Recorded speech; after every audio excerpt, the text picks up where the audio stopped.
आज के इस वीडियो में हम लोग केवल एडिटोरियल की बात करेंगे। आज कॉमन एरर को इंक्लूड नहीं किया गया है क्योंकि ये थोड़ा लंबा होने वाला है और आपको समझना भी चाहिए क्योंकि इसमें कई ऐसे वर्ड्स और फ्रेजेस भी पढ़ने को मिलेंगे जो आपके लिए न्यू हो सकता है और उसको आपको याद करना होगा।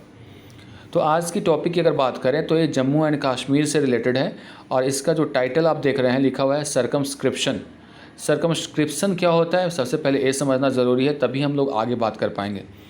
सर्कमस्क्रिप्शन का मतलब होता है परिसीमन। परिसीमन का मतलब होता है रेस्ट्रिक्शन, किसी भी चीज़ को रेस्ट्रिक्ट करना या फिर कोई ऐसे कानून बना करके उस पर थोड़ा सा रेस्ट्रिक्शन लगा देना, एक पर्टिकुलर बाउंड्रीज़ में उसको सीमित कर देना, is called सर्कमस्क्रिप्शन।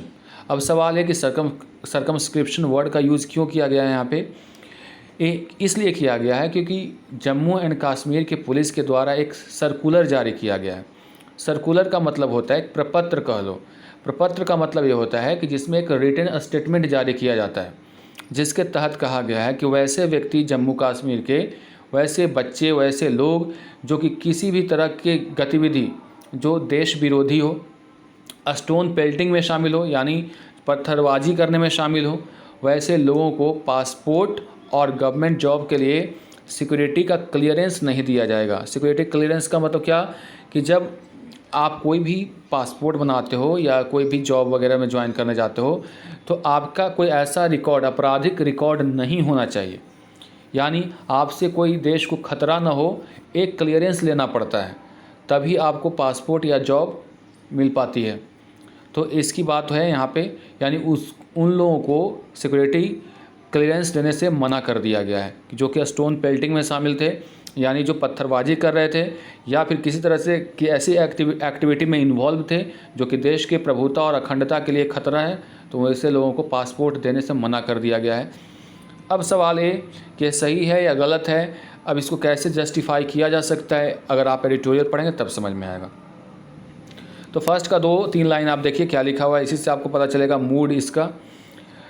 Circular on using past protest record to deny jobs passports risks further alienation in Jammu and Kashmir. लेखक मानते हैं कि जो सर्कुलर जारी किया गया है कि पास्ट प्रोटेस्ट के रिकॉर्ड के इस्तेमाल करके जॉब देने से इनकार कर दिया जाए और पासपोर्ट देने से इनकार कर दिया जाए, ऐसा करने से खतरा है किस चीज़ का? फर्दर मतलब आगे, एलाइनेशन का मतलब होता है अलगाव, सेपरेशन, एलाइनेशन, आइसोलेशन। तो आइसोलेशन कह सकते हो, एलाइनेशन कह सकते हो, इसका मतलब होता है, एलाइनेशन का मतलब अलगाव, यानी फिर से अलगाववाद का खतरा पैदा हो जाएगा। यानी इस तरह के सर्कुलर जारी करके कि पास्ट में के प्रोटेस्ट में जो शामिल लोग हैं उनको जॉब नहीं दिया जाएगा, उनको पासपोर्ट नहीं दिया जाएगा, इससे अलगाववाद का खतरा उत्पन्न हो जाएगा, ये लेखक का मानना है। क्योंकि जो लोग इससे वंचित रहेंगे और सरकार के खिलाफ जाएंगे और खिलाफ जाएंगे तो अलगाववाद का खतरा पैदा होगा ऐसे सर्कुलर से। आगे लिखा गया है, police verification and security clearances for passport और government job applicants are a matter of routine. Police का वेरिफिकेशन, आप भी कभी जॉब वगैरह के, आपका भाई अगर किसी का जॉब हुआ होगा तो आपने देखा होगा कि जब जॉब हो जाती है तो पहले पुलिस वेरिफिकेशन होती है और वहाँ से सिक्योरिटी क्लियरेंस मिलता है तभी आपको ज्वाइन करने दिया जाता है। तो कहा गया कि पुलिस की verification and security clearances for passport और गवर्नमेंट जॉब, पासपोर्ट के लिए और गवर्नमेंट जॉब के लिए के जो एप्लीकेंट्स हैं उनके लिए are a matter of routine. ये मैटर ऑफ रूटीन है, मतलब क्या है, ये होता ही है, यानी ये प्रैक्टिकल है, ये नहीं कि ये पहली बार हो रहा है। In most parts of the country के अधिकांश भागों में, यानी जॉब के लिए और पासपोर्ट के लिए पुलिस वेरिफिकेशन और सिक्योरिटी क्लियरेंसेस वो देश के कई राज्यों में, लगभग सभी राज्यों में एक रूटीन ही है, होता ही है, ऐसा होता ही है, प्रैक्टिकल है। In Kashmir where the police have now issued a circular, in Kashmir जहाँ पे पुलिस ने हाल ही में एक सर्कुलर जारी किया है, एम्ड एट गैदरिंग डिटेल्स, इसका जो लक्ष्य है वो गैदर करना, इकट्ठा करना डिटेल्स किसके बारे में, एंड डिनाइंग सिक्योरिटी क्लियरेंसेस, और डिनाई करना मतलब मना कर देना, खारिज कर देना किस चीज़ को, सिक्योरिटी क्लियरेंसेस को ना देना, टू दोज किन लोगों को, इन्वॉल्व इन थ्रोइंग स्टोन्स, वैसे लोगों को जो कि इन्वॉल्व थे, शामिल थे पत्थरबाजी में, and joining a state protest in the past, और पास्ट में अगर किसी तरह के ज्वाइन किए होंगे स्टेट प्रोटेस्ट में, ये प्रोटेस्ट का मतलब आंदोलन जो होता है उसमें अगर शामिल हुए होंगे, नारेबाजी में शामिल हुए होंगे, तो वैसे लोगों को सिक्योरिटी क्लियरेंस नहीं मिल पाएगा। द एक्सरसाइज में not be out of ordinary, ऐसा करना एक अनयूजुअल नहीं है। यानी कहना ये चाह रहा है कि जो जम्मू एंड कश्मीर में हो रहा है और जो सर्कुलर जारी किया गया है, कोई पहली बात नहीं है कि ऐसा हुआ है। यानी ए आउट ऑफ ऑर्डिनरी नहीं है, इसको लिख लीजिएगा। आउट ऑफ द ऑर्डिनरी का मतलब होता है अनयूजुअल, तो ये कोई अनयूजुअल नहीं है, ऐसा पहले से भी होता आया है। बट लेकिन यहाँ प्रॉब्लम क्या है, it could result in serious prejudice to the aspirations of many young man and women. लेकिन इससे प्रॉब्लम क्या होगा कि इट विल रिजल्ट इन, इसका मतलब होता है it will cause serious prejudice, एक तरह का खतरा, पूर्वाग्रह पैदा कर देगा, यानी सरकार के प्रति असंतोष पैदा कर देगा। ठीक है, तो एक खतरा पैदा कर देगा, एक पूर्वाग्रह पैदा कर देगा किसके मन में, जो भी एस्पिरेशंस रखे हुए हैं, जिनका लक्ष्य है ना, जिनका एम है पासपोर्ट लेना या जॉब लेना, उन यंग मेन और वुमेन के मन में एक प्रेजुडिस की भावना आ जाएगी और एक पूर्वाग्रह की भावना आ जाएगी। The circular which asks CID, इस सर्कुलर में जिसमें CID से कहा गया है, CID के स्पेशल ब्रांच से, field units to ensure that any subjects का मतलब होता है वो व्यक्ति जो यहाँ पे कर्ता के तौर पे है, involve in law and order incidents and related crimes be specially looked into. और पुलिस ने CID के स्पेशल ब्रांच को कहा है कि वैसे लोग, सब्जेक्ट्स मतलब यहाँ पे लोग जो कि इन्वॉल्व रहे हैं लॉ एंड ऑर्डर इंसिडेंट्स में, यानी वैसा कोई मामला जिसमें लॉ एंड ऑर्डर का केस है, ऐसे क्राइम में अगर इन्वॉल्व हैं तो उनको एकदम अच्छी तरह से क्या करना चाहिए, लुक्ड इनटू करना चाहिए, मतलब उसकी जांच पड़ताल होनी चाहिए। एंड साथ ही also to collect digital evidence, और कहा गया है कि आप डिजिटल एविडेंस को कलेक्ट कीजिए from the records of the police के रिकॉर्ड से, and security forces suggest that, इससे पता चलता है कि the administration is quite serious about preventing those, जो एडमिनिस्ट्रेशन है, जो प्रशासन है, वो पूरी तरह से सीरियस है, गंभीर है, अबाउट प्रिवेंटिंग मतलब रोकना, those with a likely link to protest in the past from either entering government service और ट्रैवलिंग अब्रॉड। यानी इससे ये पता चलता है कि जो प्रशासन है वहाँ के इस मामले को लेकर के बहुत ही सीरियस है कि वैसे लोग जो प्रोटेस्ट में शामिल हैं पहले या किसी तरह के ऐसे पास्ट में उनका रिकॉर्ड रहा है, वैसे लोगों को प्रिवेंट करना, प्रिवेंट मतलब होता है रोकना, किस चीज़ से, गवर्नमेंट जॉब में इंटर करने से और यहाँ तक कि दूसरे देश में ट्रैवल करने से।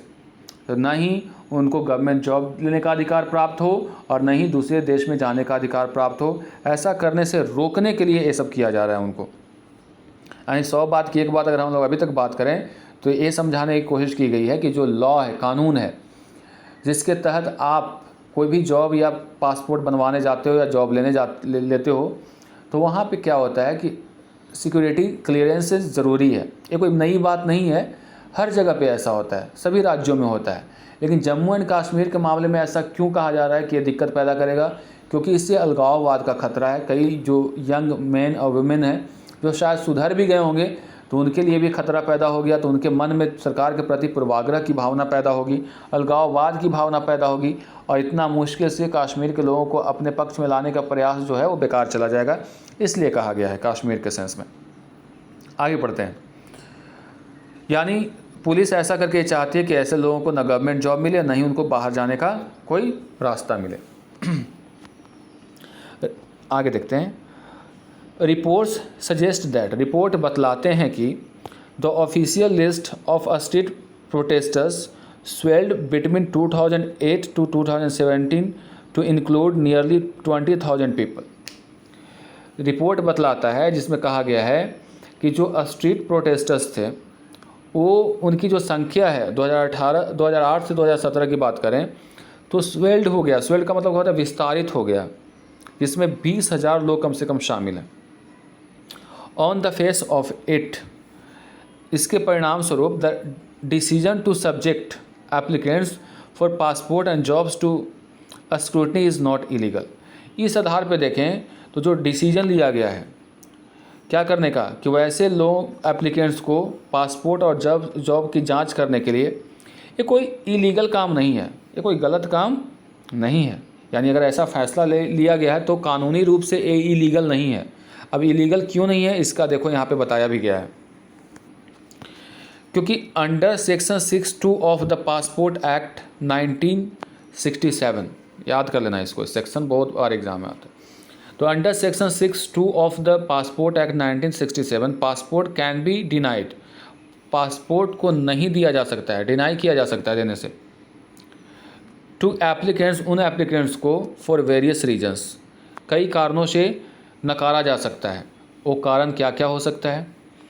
Including their likelihood of engaging in activities prejudicial to the countries, अगर ऐसी संभावना है कि उसका जो भविष्य में देश के विरोधी अगर कोई ऐसा खतरा पैदा कर सकता है तो वैसे लोगों को नहीं दिया जा सकता है। जो हमारे देश के सोवेनिटी और इंटीग्रिटी, यानी जिसको अखंडता कहते हो, संप्रभुता और अखंडता के लिए अगर खतरा है तो ऐसे व्यक्ति को नहीं दिया जा सकता है। और डेट्रीमेंटल का मतलब होता है खतरनाक या हानिकारक, टू द सिक्योरिटी, और जो हमारे सुरक्षा के लिए हानिकारक है, खतरा है, उसको भी नहीं दिया जा सकता है। यानी ये जो सर्कुलर जारी किया गया है वो इलीगल नहीं है। Further those convicted in the preceding 5 years, वो ऐसा व्यक्ति जो पिछले 5 सालों से किसी भी आरोप में, किसी चीज़ के आरोपित है, वो आरोपी है, आरोपित नहीं आरोपी है, किसी भी चीज़ के आरोपी है पिछले 5 साल में, और अगेंस्ट हुम प्रोसीडिंग आर पेंडिंग, और जिसके खिलाफ जो केस है वो अभी पेंडिंग में है, बिफोर एनी क्रिमिनल कोर्ट, किसी भी क्रिमिनल कोर्ट में, और ऑल्सो कैंडिडेट फॉर रिफ्यूज़ल, ऐसे कैंडिडेट को भी रिफ्यूज़ किया जा सकता है। यानी ये सारे जो शर्त हैं इसको अगर फुलफ़िल करते तभी आपको पासपोर्ट मिलेगा।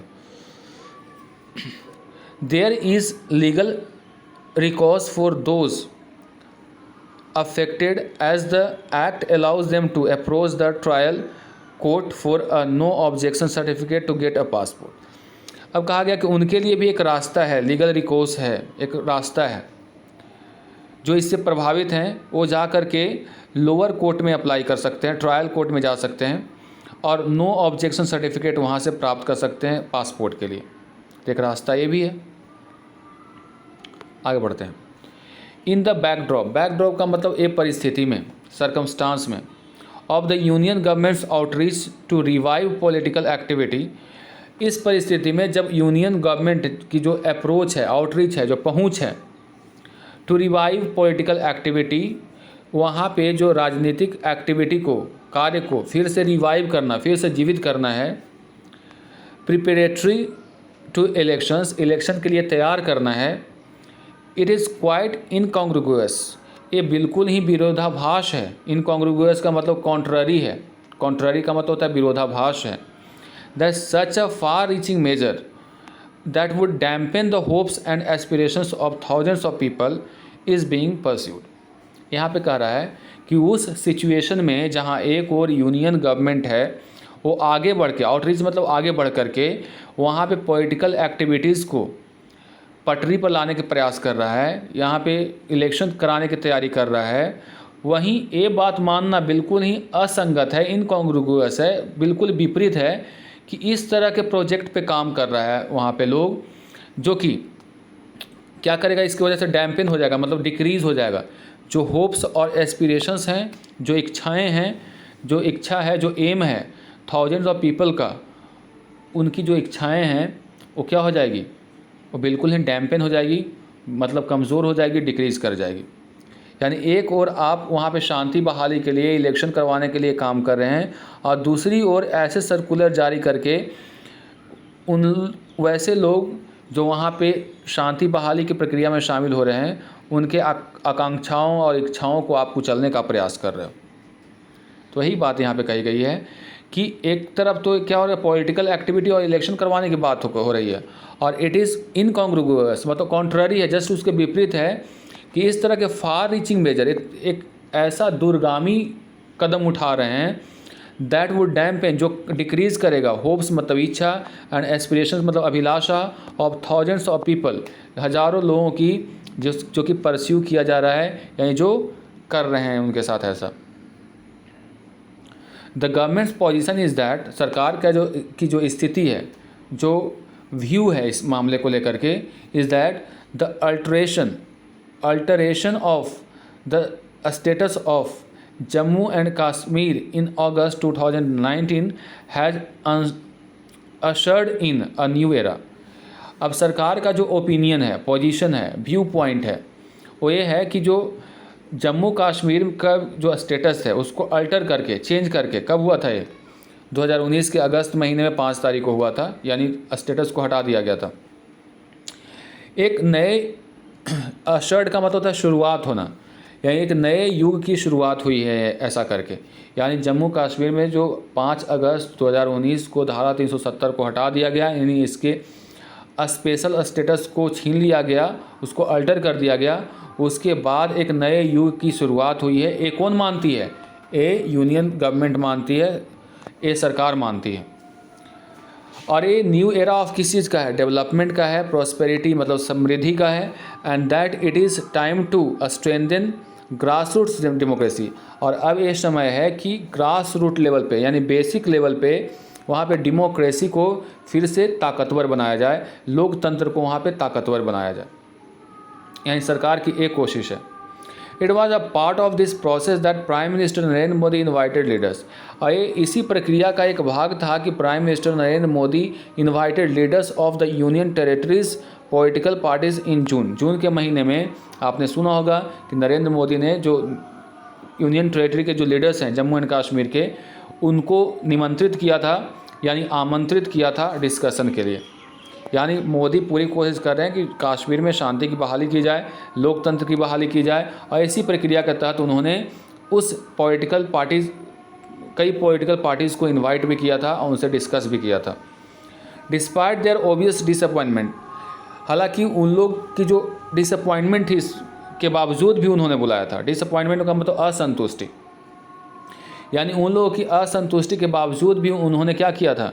उन लोगों को बुलाया था। That the restoration of a statehood is likely to be considered only after post to be legislative assembly. The parley did create some caution optimism about a fresh political process. उन लोगों का disappointment था कि जो restoration of, पहले तो आप इसको पूर्ण राज्य का एक दर्जा दीजिए, किसको? जम्मू एंड कश्मीर को। तो कई जो लोग थे जो उसमें शामिल थे, उनकी ये मांग थी कि कश्मीर को एक पूर्ण राज्य की दर्जा मिले, उसके बाद ही पोल हो विधानसभा का, लेजिस्लेटिव असेंबली का। The parley did create some cautious optimism. Parley का मतलब जो हुआ पे कदम, डिड क्रिएट मतलब क्रिएट किया, सम सावधानी, optimism about the fresh political process, इससे एक आशापूर्ण स्थिति पैदा हुई, ये समझ लो।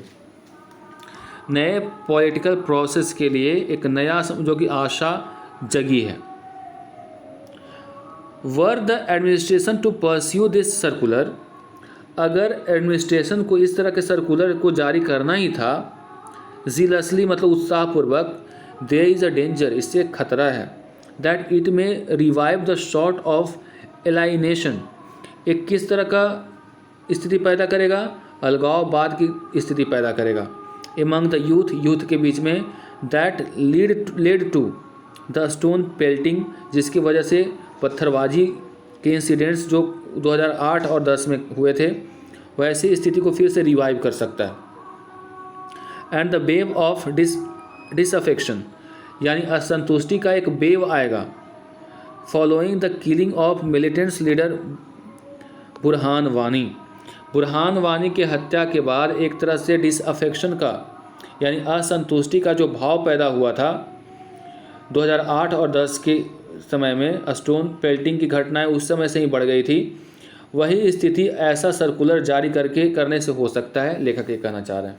यानी इस तरह के सर्कुलेशन को जारी करने से 2008-10 वाली जो स्थिति है, वो स्थिति क्या थी, जब वुहान वानी को मार दिया गया था, वुहान वानी को, तब उसके बाद जो असंतोष की भावना लोगों में पैदा हुई थी, उसके बाद से स्टोन पेल्टिंग की घटना शुरू हो गई थी। उसी तरह की परिस्थिति पैदा हो सकती है फिर से, जब आप इस तरह के सर्कुलेशन को जारी करेंगे तब।